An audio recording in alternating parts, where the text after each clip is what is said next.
పెహల్గాం ఉగ్రవాద దాడికి పాల్పడిన ముష్కరుల కోసం భారత దర్యాప్తు సంస్థలు విస్తృతంగా గాలిస్తున్నాయి. ఉగ్రవాదులు ఎక్కడున్నా విడిచిపెట్టమని, కఠినంగా శిక్షిస్తామని స్పష్టం చేసిన భారత్ వారి కోసం జల్లెడ పడుతోంది. ఈ క్రమంలోనే శ్రీలంకలోని కొలంబో విమానాశ్రయంలో భారీ సెర్చ్ ఆపరేషన్ జరిగింది. భారత్ ఇచ్చిన సమాచారం మేరకు కొలంబో ఎయిర్పోర్ట్ లో తనిఖీలు జరిగాయి. పెహల్గాం ఉగ్ర దాడిలో పాల్గొన్నారని భావిస్తున్న 6 వ్యక్తులు చెన్నై నుంచి శ్రీలంక వెళ్లే విమానం ఎక్కి ఉంటారని భారత ప్రభుత్వం అనుమానం వ్యక్తం చేసింది.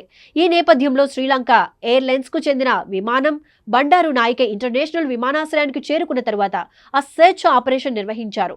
శ్రీలంక పోలీసులతో పాటు ఆ దేశ ఎయిర్ ఫోర్స్ మరియు ఎయిర్పోర్ట్ సెక్యూరిటీ విభాగం అధికారులు సంయుక్తంగా ఈ సోదాలను నిర్వహించారు. కాగా చెన్నై ఏరియా కంట్రోల్ సెంటర్ నుంచి తమకు అలర్ట్ వచ్చిందని విమానయాన సంస్థ తెలిపింది.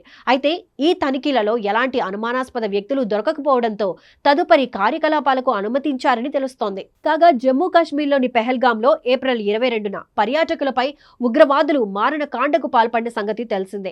ఈ ఘటనలో 26 మంది ప్రాణాలు కోల్పోయారు. ఈ దాడి నేపథ్యంలో రంగంలోకి దిగిన భారత దర్యాప్తు బృందాలు ముష్కరులకు క్షేత్రస్థాయిలో సహకారం అందించిన ఓవర్ గ్రౌండ్ వర్కర్స్ ను అదుపులోకి తీసుకున్నాయి. అయితే ఉగ్రవాదులు ఏప్రిల్ 15వ తేదీన పెహల్గాం కు చేరుకున్నారని ఓవర్ గ్రౌండ్ వర్కర్స్ తెలిపారు. అంతేకాదు వారు 4 ప్రాంతాల్లో రెక్కి నిర్వహించారని తెలియజేశారు. బైనరస్ వ్యాలీ, అరు వ్యాలీ, స్థానిక అమ్యూస్మెంట్ పార్క్ తో పాటు బేతాబ్ వ్యాలీలో ఉగ్ర మూకలు రెక్కి నిర్వహించగా ఆ ప్రాంతాల్లో భారీ భద్రతా ఏర్పాట్లు ఉండటంతో దాడులు చేయడానికి వెనుకంజ వేశారు.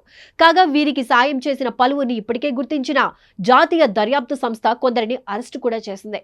అలాగే మరికొందరు ఎన్ఐఏ నిఘా నీడలో ఉన్నారు. కాగా ఈ దుశ్చర్యకు పాల్పడిన వారిపై అత్యంత కఠినంగా శిక్ష విధిస్తామని భారత ప్రభుత్వం ఇప్పటికే స్పష్టం చేసిన సంగతి తెలిసిందే.